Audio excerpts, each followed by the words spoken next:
2020-21 में, यानी कि पिछले से पिछले साल में, हमने $65 बिलियन का चाइना का माल खरीदा। $65 बिलियन मतलब मोटे मोटे तौर पे 5.25 लाख करोड़ रुपए का सामान भारत ने चाइना से खरीदा। चाइना ने और आंख दिखाई। तो भारतीय जनता पार्टी की सरकार ने अगले साल $95 बिलियन का 7.5 लाख करोड़ का और सामान खरीदा, उनसे और सामान खरीदा। अरे आपको तो उनको सजा देनी चाहिए थी, उनको कहना चाहिए था कि या तो तमीज से रहो, नहीं तो हम सामान खरीदना बंद कर देंगे तुमसे। करना चाहिए था कि नहीं करना चाहिए था? हमें तो उनको सजा देनी चाहिए थी, उनसे और माल खरीदने की। क्या मजबूरी है केंद्र सरकार की? क्या मजबूरी है भारतीय जनता पार्टी की?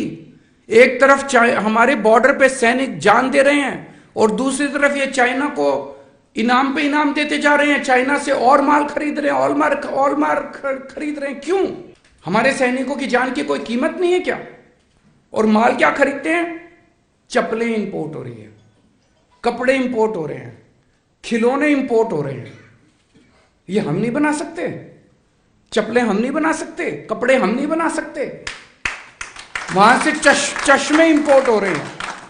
ये सारा सामान तो हम भी बना सकते हैं, भारत भी बना सकता है। भारत के अंदर भारत के लोगों को मैन्युफैक्चरिंग करने की बजाय सारा सामान चाइना से खरीद रहे हैं, चाइना को शाबाशी दे रहे हैं। चाइना, कुछ तो मजबूरी है इन लोगों की जो भारत को इन्होंने इस तरह से उनके सामने, हमारे सैनिकों की जान की भी इनकी कोई परवाह नहीं है।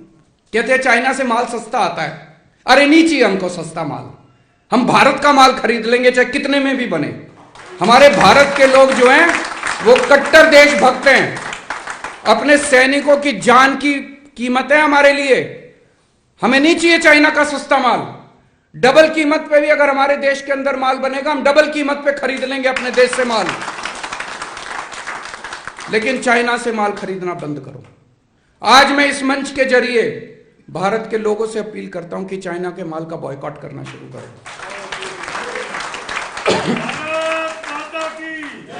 और मैं अपील करता हूं भारत सरकार से, थोड़ा सा दम दिखाओ यार, अपने देश के सैनिकों की थोड़ी सी इज्जत करना सीखो।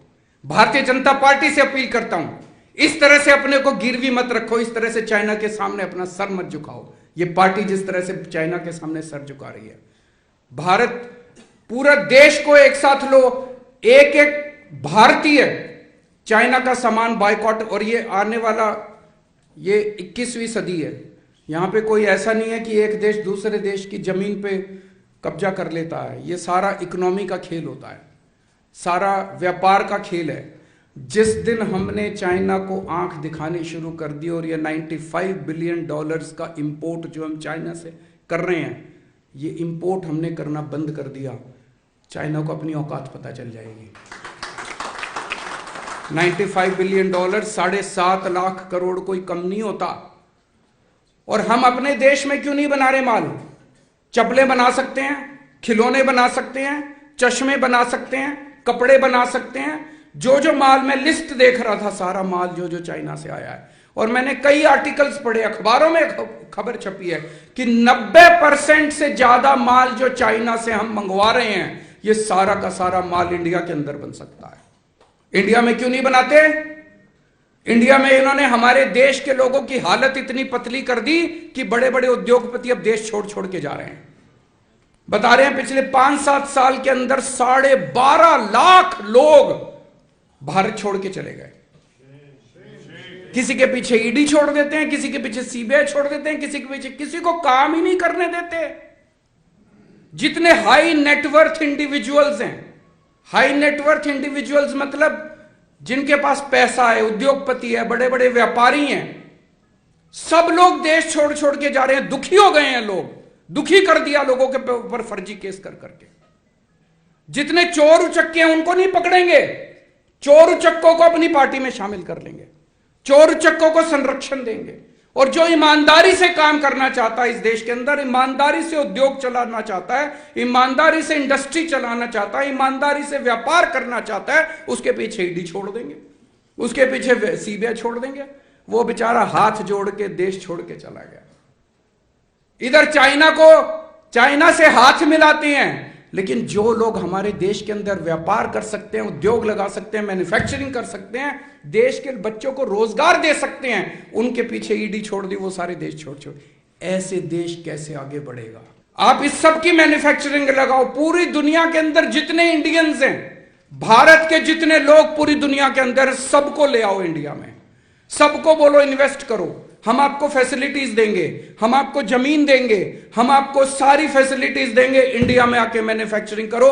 मैं आपको गारंटी देता हूं, हम चाइना को एक्सपोर्ट करना ना चालू कर दें, इंपोर्ट करने के लिए। इंडियंस को तो तुम भगा रहे हो सबको इंडिया से, और चाइना वालों को गले लगा रहे हो, झूला झुलाते हो चाइना वालों को बुला के। अरे शर्म कर लो थोड़ी सी। तुम महंगाई खूब हो गई है, एक आम आदमी इस देश के अंदर महंगाई से बहुत ज्यादा परेशान है, घर का खर्चा चलना मुश्किल हो गया। एक जिम्मेदार सरकार होने के नाते दिल्ली के अंदर तीसरी बार जनता ने हमारे ऊपर भरोसा किया, इतना भारी बहुमत हम लोगों को दिल्ली के अंदर दिया। अब एमसीडी के भी चुनाव जिता दिए हम लोगों को, पहले कभी नहीं हुआ था। पहले क्या होता था दिल्ली के अंदर कि दिल्ली सरकार में एक पार्टी की सरकार बनती थी, वो इतने उल्टे सीधे काम करते थे कि एमसीडी में फिर जनता दुखी होकर दूसरी पार्टी की सरकार बना देती थी। फिर वो एमसीडी वाले इतने दुखी कर देते थे कि फिर दिल्ली में पहली बार ऐसे हुआ कि 3 बार हमारी सरकार बनी और एमसीडी में भी हमारी सरकार बन गई। दिल्ली में हमने जनता को खूब सारी फ्री की सुविधाएं दी है। हमने जनता के लिए शिक्षा फ्री कर दी, हमने जनता के लिए हॉस्पिटल फ्री कर दिए, घर में किसी के कोई बीमार हो जाए तो उसका सारा इलाज फ्री कर दिया, हमने बिजली फ्री कर दी, हमने पानी फ्री कर दिया, तीर्थ यात्रा पे लेके जाते हैं लोगों को। इस वजह से आपको जान के बड़ी खुशी होगी, ये डेटा मैं नहीं दे रहा, केंद्र सरकार की एक रिपोर्ट आई है। उस रिपोर्ट के मुताबिक पूरे देश में महंगाई की दर 7.4% है। पूरे देश में महंगाई की दर 7.4% है और दिल्ली में महंगाई की दर 4% है। पूरे देश में सबसे कम महंगाई, पूरे देश में सबसे कम महंगाई दिल्ली में है। ये मैं नहीं कह रहा, केंद्र सरकार की रिपोर्ट कह रही है। और उसका कारण यही है कि दिल्ली के अंदर इतनी सारी चीजें फ्री है।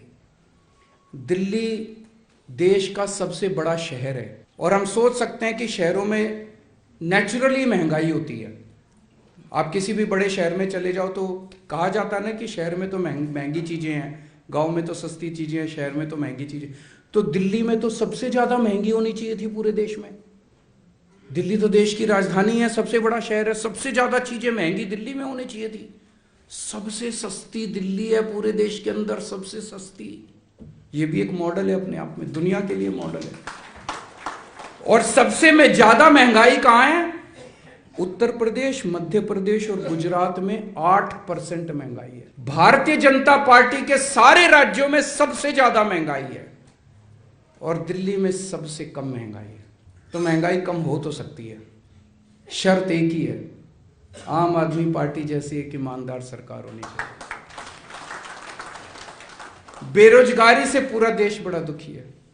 हमारे बच्चे पढ़ पढ़ के डिग्रियां ले लेके घूम रहे हैं सड़कों के ऊपर, उनको जॉब्स नहीं मिल रहे। इसमें कई सारे एक्सपेरिमेंट्स मनीष सिसोदिया जी भी कर रहे हैं। स्कूलों के बच्चों को ही बिजनेस करना सिखा रहे हैं कि हम अपने बच्चों को जब बड़े हों, डिग्री लेके निकले तो वो जॉब लेने वाले नहीं, जॉब देने वाले बने।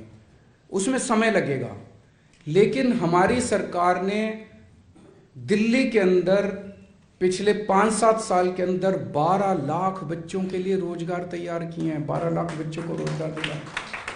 अब पंजाब के अंदर पिछले 7-8 महीने में भगवंत मान साहब ने कई सारी नई सरकारी नौकरियां निकाली हैं, कई सारी। और हैं जी 21,000 बच्चों को इन्होंने सरकारी नौकरियां, नियुक्ति पत्र, अपॉइंटमेंट लेटर्स उनके हाथ में दे दिए। तो नौकरियां मिल तो सकती हैं, रोजगार मिल तो सकता है, नीयत चाहिए। नीयत खराब है। अब दिल्ली ने यह दिखा दिया कि महंगाई का भी समाधान हो सकता है, बेरोजगारी का भी समाधान हो सकता है। नीयत चाहिए, अच्छी नीयत वाली सरकार चाहिए। कुछ लोग मेरे से प्रश्न पूछते हैं, आम आदमी पार्टी का विजन क्या है आपका? आने वाले समय में आप आम आदमी पार्टी को कहां देखते हैं, कैसे देखते हैं? आम आदमी पार्टी को लेके मेरा कोई विजन नहीं है, देश को लेके मेरा विजन है। देश को हम कहां देखते हैं? आज से 5 साल के बाद, 10 साल के बाद देश को कहां देखते हैं? देश के बारे में हमारा विजन है, और आम आदमी पार्टी तो उस देश के विजन को पूरा करने में अपना काम करेगी। हम ऐसा देश चाहते हैं जहां पे सभी जाति और सभी धर्मों के लोगों के बीच में प्यार और मोहब्बत हो। जाति के नाम पे कोई हिंसा नहीं होनी चाहिए, इस जात के लोग उस जात से लड़ गए, इस जात के, ये सब नहीं होना चाहिए। धर्म के नाम पे हिंसा नहीं होनी चाहिए, धर्म के नाम पे मारपीट नहीं होनी चाहिए, धर्म के नाम पे गाली गलौज, गुंडई लफंगई नहीं होनी चाहिए। अगर किसी देश के अंदर लोग इकट्ठे होके एक साथ काम नहीं करेंगे, वो देश कभी तरक्की कर ही नहीं सकता। पहले तो अपने को, देश को इकट्ठा करना पड़ेगा ना। देश क्या है? 130 करोड़ लोगों का परिवार है। अगर ये 130 करोड़ लोग एक साथ मिलके, जिस परिवार के अंदर मान लो 4 भाई हैं और वो चारों भाई आपस में लड़ रहे हैं, वो परिवार तरक्की कर सकता है क्या? जो बाप जमीन जायदाद छोड़ के जाता है, उसके भी 4 टुकड़े कर लेगा वो। और जो चारों भाई एक साथ मिलके आगे बढ़ते हैं, तो वो बाप जितनी जमीन छोड़ के जाता है, उससे भी 100 गुना जमीन कर लेते हैं वो चारों मिलके, अगर एक परिवार एक साथ रहता है। ये जितने जाति, धर्म, जितने कल्चर, भाषाएं हमारे देश के अंदर, ये 130 करोड़ लोगों का परिवार है। अगर हम एक साथ मिलके नहीं रहेंगे तो देश तरक्की कर ही नहीं सकता। जो भी पार्टी, जो भी संस्था हमारे देश को टुकड़े टुकड़े करने की कोशिश करती है, वो इस देश की तरक्की करना नहीं चाहती, वो इस देश को 19वीं सदी में ले जाना चाहती है। हम एक ऐसा देश चाहते हैं जहां पे कोई भूखा ना सोए, सबको भरपेट रोटी मिले, और केवल अपने अपने लोगों को नहीं, भारत दुनिया को भी रोटी देने के लिए सक्षम बने। हम खुद तो अपना पेट भरें, हम खुद तो अपना पेट भरें, हम दुनिया के भी गरीब देशों का पेट भरने के लिए समर्थ हों, ऐसे भारत की परिकल्पना करते हैं हम। हमारे देश के अंदर हर बच्चे को, जो भी पैदा हो हमारे देश के अंदर बच्चा, चाहे वो गरीब का हो चाहे अमीर का हो, गरीब से गरीब बच्चा भी, उसको भी अच्छी से अच्छी शिक्षा मिलनी चाहिए। सब बच्चों को अच्छी से अच्छी शिक्षा मिले, बेस्ट शिक्षा मिले। जो अमीर के बच्चे को जिस जैसा स्कूल मिलता है, वैसे स्कूल की और यूनिवर्सिटी की और कॉलेज की सुविधाएं गरीब से गरीब बच्चे को मिले, और हमारा देश पूरी दुनिया का शिक्षा का हब बने। एक जमाना ऐसा था जहां हमारे देश के अंदर नालंदा यूनिवर्सिटी थी, पूरी दुनिया के बच्चे हमारे देश के अंदर पढ़ने के लिए आते थे। आज हमारे बच्चे यूक्रेन जाते हैं मेडिकल पढ़ने के लिए, शर्म की बात है। हम ऐसे देश की परिकल्पना करते हैं जहां पे पूरी दुनिया से टॉप की, आज आप टॉप की 10 यूनिवर्सिटीज ले लो दुनिया की, उन 10 में एक भी यूनिवर्सिटी भारत की नहीं है। हम ऐसे भारत की परिकल्पना करते हैं जब दुनिया की टॉप की 10 यूनिवर्सिटी भारत के अंदर होंगी, और पूरी दुनिया के बच्चे भारत में पढ़ने के लिए आएंगे।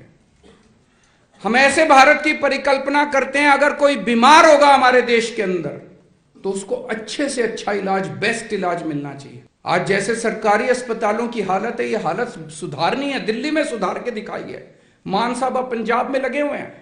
पूरे देश के अंदर हमें अब सरकारी अस्पताल ठीक करने हैं, सरकारी सुविधाएं ठीक करनी है, चाहे कोई कितना भी गरीब क्यों ना हो, अच्छे से अच्छा इलाज उसका होना चाहिए।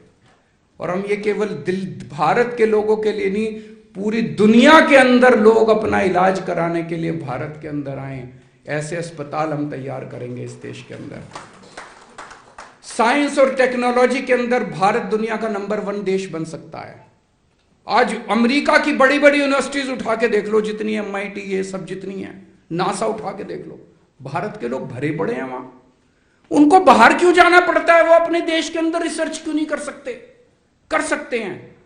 हमारे देश के अंदर इतनी गंदी पॉलिटिक्स है, इतनी, कोई बेचारा रिसर्च में आगे बढ़े उसको टांग खींच के सारे नीचे ले आते हैं। हम अपने देश के अंदर बेस्ट रिसर्च इंस्टीट्यूट्स खोलना चाहते हैं, बेस्ट साइंस और टेक्नोलॉजी के सेंटर्स खोलना चाहते हैं, जो भारत को नहीं पूरी दुनिया को एक दिशा देंगे।